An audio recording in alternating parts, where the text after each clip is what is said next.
Hi guys, my name is Val, in case you don't know or in case you're new here, and in case you haven't read the title of this video, I'm going to talk about makeup today.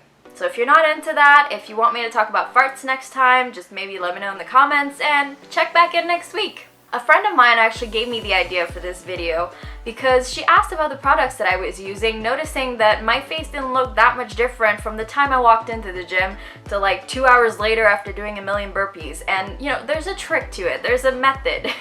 And I thought I'd share that method with you guys, and I'd share the products that I bought and the reason why I bought them. So before we get started, just disclaimer, I'm not a makeup artist, I just love makeup and I've been wearing it for a very long time, and so I picked up some tricks along the way, and that's what I'm going to tell you about today. So the first product I want to talk to you about is foundation. Foundation is the most important thing. If you don't have the right foundation when you're working out, you're going to sweat through it, it's going to move around your face, it's going to get goopy, it's going to get pasty, it's going to look horrible. So a foundation that I wanted was something that I could wear from the morning, going to work, and then coming home at night, maybe filming a video, and then going to the gym, sweating in it, and just not looking like a clown. So what that means is you need a long-lasting foundation. So the first one that I bought that I really loved was this Sephora foundation, and it's the 10-hour wear perfection foundation. It's oil-free, there is no SPF. Little known fact, if you have SPF in your foundation, whatever glare, like from the light I have right now, would show up as white. So whenever you take pictures and your face looks white, it's your SPF. I mean, you can use SPF if that's what you want. I choose not to because I film videos, and if ever you want to take a picture of yourself with flash, you're kind of fucked. Also, I find that it makes your face a lot greasier, so if you're trying to go for a foundation that you're going to wear to the gym, you probably want to go matte unless your face is really greasy. So the reason why I'm presenting this foundation first is because it's the least expensive, and it's honestly the biggest bang for your buck. It lasts a long time, it looks amazing, it has some really good coverage, because I don't know if you can tell, but I break out really easily. Also probably from wearing makeup to the gym, I am aware, but this is the kind of foundation I want because my skin doesn't always look flawless, but this does a really good job at pretending it does. So the moral of the story here is that you want a long-lasting foundation that's a little bit matte and has no SPF.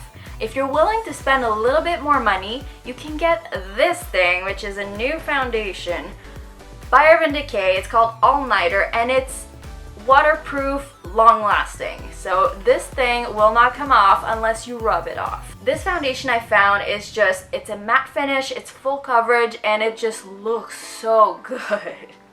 Compared to the other one, it's twice the price. That's the only thing. I know some people like to stay away from waterproof foundation, but I find that if you're going to be training, if you're going to be sweating, it's actually a really good option.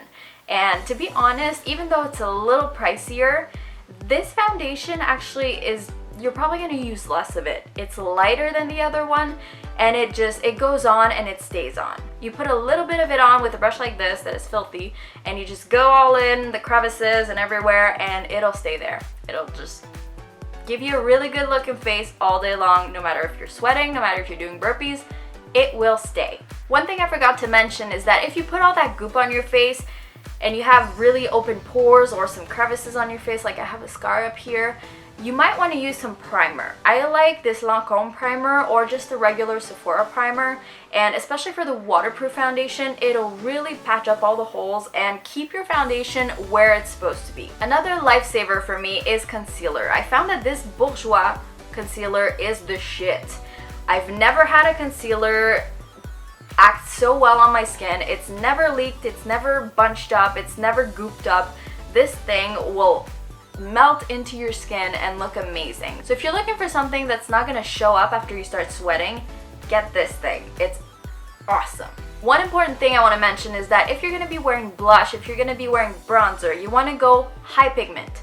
So you need a little bit of higher quality. You're going to need to invest a little bit more, so you can just buy that Sephora brand foundation. That's going to work fine for you, but invest a little bit more if you're going to be putting blush and bronzer, because those things are the first things to come off when you start dabbing your sweat or doing burpees or whatever. So I actually invested in some Sephora Colorful Blush, and it's high pigment. I only use a tiny bit, and as you can see, like, it's totally there. And the other thing I have on my face right now is Hoola by Benefit, and that thing I've had for years. It's all beat up and disgusting, but it stays. I only put it on once a day, and it's there after I work out too. If you've been watching my videos long enough, or even just now, you probably noticed that I love me a cat eye.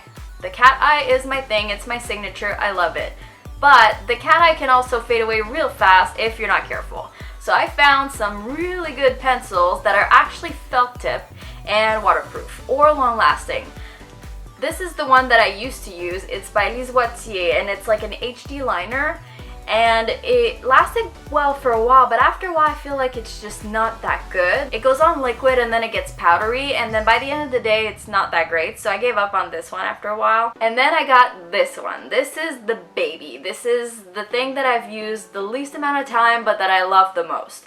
This is Stila Stay All Day Waterproof Liquid Eyeliner. So yes, again, waterproof, very important. And this thing is a felt tip. You put it on, you need to get a bit of the technique down, but once you do, this thing will stay. You can smudge it. I can even try and smudge this right now. Not going anywhere. It's amazing. And who would I be without my waterproof mascara? If I'm not wearing anything else on my face, I'm at least wearing one of these. These are both pumped up lash things. They're high volume, waterproof, dark black, and I love them very, very much. And once I'm done plastering my face with all those things, I usually end up with a dusting of just loose powder, hypoallergenic, doesn't show up, just keeps everything kind of set. And then if I'm feeling fancy, I'll use some of this Lumi on my face, and it's just kind of a little tiny cream highlighter, brightener, and I have it on now. It's very discreet and it stays on surprisingly well. So that's it for all the goop that I put on my face. I hope you enjoyed this video. If you did, give me a thumbs up, and also let me know in the comments if this is the type of video that interests you maybe, because I'm not a makeup guru, but I kind of like making these videos. Also, if you have questions about the products that I showed you today, I promise if you type them down below, I will respond. And as always, make sure you subscribe to my YouTube channel, and I will see you next week. Bye! Oh, this you crazy mother...